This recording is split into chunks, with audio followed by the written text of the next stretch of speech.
What's the difference between an above ground and an underground oil tank? Hey guys, this is Alex Monaco with Remax InStyle Realty. You may have heard that above ground is the good kind and below ground is the bad kind. Sort of a simplistic way of looking at it, but there is some truth to that.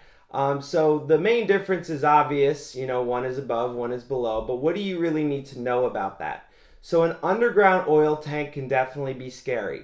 They stopped putting them underground a long time ago, like 40 years ago, because they realized that over time the tank can rust and then the oil leaks out. When the oil leaks out, the soil becomes contaminated, and then the DEP gets involved and remediation is required, and it could end up being a very costly cleanup.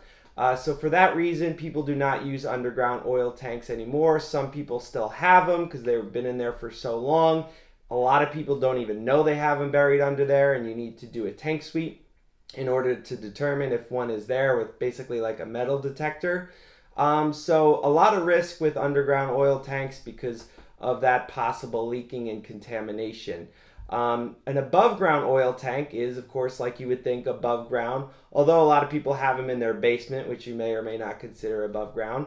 More frequently, I'd say they are on the side of the house or in the backyard. And those are obviously going to be better because you can simply see what's going on. If there was a leak of any kind, you can simply see it. You don't need to dig up a lawn, tear it up in order to see what the problem is. So it's much more visible and transparent. So for that reason, you could argue that an above ground oil tank is the good kind.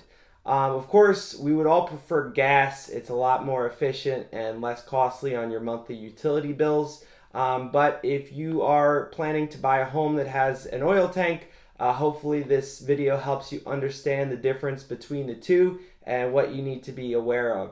All right, any further questions about oil tanks or anything real estate related, you can always DM me. Have an awesome day.